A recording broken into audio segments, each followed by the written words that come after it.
Greetings. Today I'm making a short video, and this, I hope, will be the first of a series of videos chronicling every book I read for the following year. Now, I know this begins at an odd time. Today is the 6th of September, I believe. But I've just finished a book, and I thought, what better time to begin this series of videos than now? So, without further ado, the book I've just finished reading is a sketch of Washington Irving's works. Now, this is not a normal book.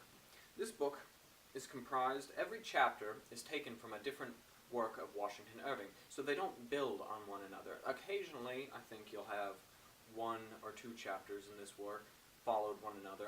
The Christopher Columbus, it started with him trying to find backing for his voyage, and then the next chapter was his voyage and him arriving at America.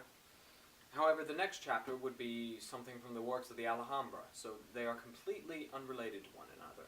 If you haven't read Washington Irving's works, I think this book is a great introduction to them, because without having to commit to an entire book, you can get a feel for his style and even look through numerous other works he's done, all collected in one book, and then find one that you think, that I would like to read more.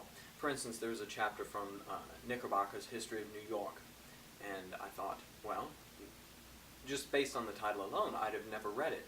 But now it is on my list of things to read, thanks to the chapters I've read from this book.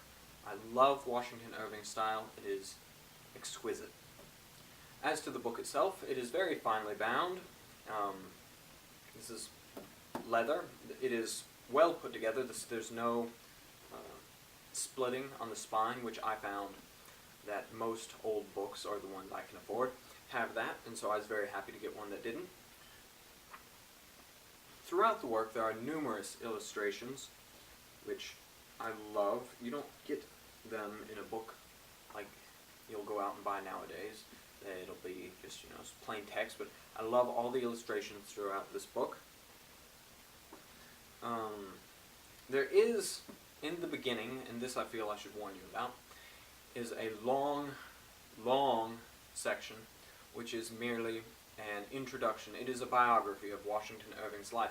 When this book was published in 1858, Washington Irving was still alive, so they didn't have up to his funeral, but up to that point, everything he'd written was, I believe, talked about in the introduction of this book. It was close to 80 pages long, so a very long introduction, very boring, I must say. There were parts that I found really interesting, but generally speaking, it was just commentators of the time talking about Irving's other works and praise and negative comments about it, and I just found that dull because I haven't read the other works he's done yet, and so to have a critic saying, this is the best work ever written, or this work lacks all the qualities of this other work of his, which we felt was not on par with that of Sir Walter Scott, something like that.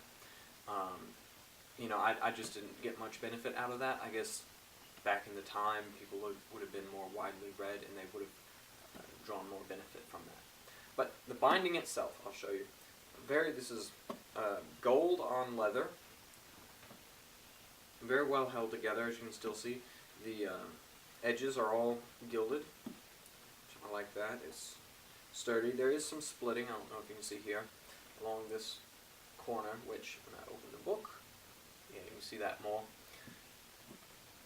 Not a big issue with me. I still love the book. This I really felt was a good starting point because I was able to sample a large range of his works without having to commit to any one. I'm afraid that wasn't much of a video. I hope I get better at it as time goes along.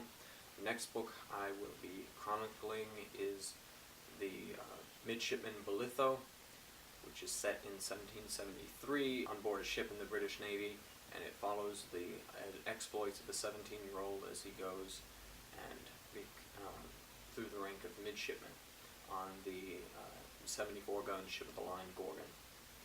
After that, I believe I will either have the Battle of Trafalgar read or a selection of poems from John Greenleaf Whittier. And I don't know what order I'm going to read those two in, but those are that's what's coming up. I hope I haven't bored you too much with these rambling musings of mine. If you didn't fall asleep while watching this video, come back. I'll give you a review of an actual book, and I'll have more of an opinion on that. This was a hard one to write a review on, and maybe I shouldn't have started with it, because each chapter was something different, and I didn't want to take the time really to go through and explain chapter by chapter my opinions of each one. So I was trying to do a review of the book as a whole, and that's just difficult. I think it's a great book if you haven't read a lot of Washington Irving's works yet, but want to maybe try to find one to read. I think this is an excellent book for that. So have a nice day, and I will be back with a review of Mr. Midshipman Bolitho.